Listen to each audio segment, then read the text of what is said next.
Good evening and welcome in. Well, things didn't exactly go according to script last week. Cajuns sat at 5-5 coming off a 2-score win against New Mexico State. And we're hosting lowly 1-9 Georgia Southern. Basically a silver platter at a bowl game appearance. Turned out to be a 10-point loss and forced them to have to win today in order to become bowl eligible. Well, not going to sugarcoat it, folks. They were far from it today. Although first drive less than a minute in, Jordan Davis with the rope to Devin Scott. And okay, this is good. The hopes are high early. But Appalachian State went on a 56-0 run. You only see that in Pee Wee and maybe some really uneven turkey bowls with passionate parents and some unlucky kids. Taylor Lamb by ground first. Fast forward to a 21-7 game. Lamb by air to Thomas Hennigan. Dipsy-do and right by you. Hennigan had 5 catches in this one. Oh, and 4 of those catches went for scores. He camps in the end zone like it's Yosemite National Park. This put the Mountaineers up by 35. They end up dropping 63 on the Cajuns, and that is how your Cajun football season ends, boys and girls. Cajuns finish 5-7 and on the outside looking in.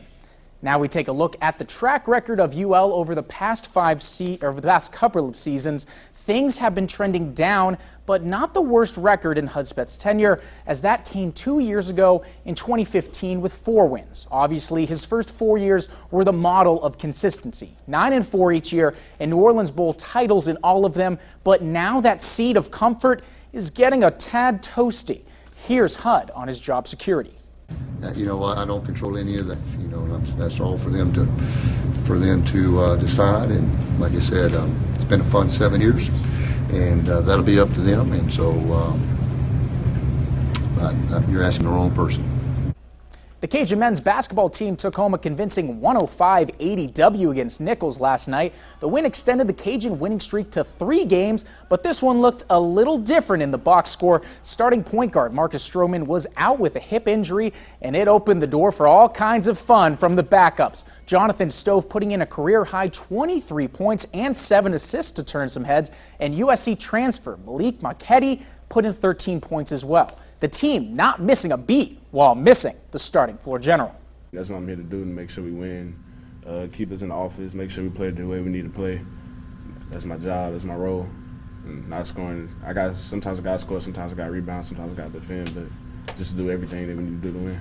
I just had to get myself going. I knew I had an opportunity to step up and kind of, fill in a big role to play big minutes every night, and it was just my job to contribute everywhere I could. Pels are in Portland tonight, but they are without the Brow. Anthony Davis suffered what appeared to be a really bad groin injury in the loss to Utah last night, was rolling on the floor in pain. Turns out he injured his left pelvis, about as uncommon as it gets. The extent of the injury is still unknown, but that's Boogie's boy, and he's not thrilled his bud is out. You know, we're all athletes in this game, and one thing I think we can all agree on is we all hate injuries. So I don't think any guy wants to see anybody go down. It can kind of mess with you mentally, but you just got to kind of block that out. And like I said, the next guy has to step up and fill that void. Pels and Blazers are currently in the middle of that contest. It looked like it was a close one, but when Davis is not in the lineup, Boogie tends to take over, and it looks like that's what he's doing up to this point. Trevor has your final forecast, and you need that, so stick around.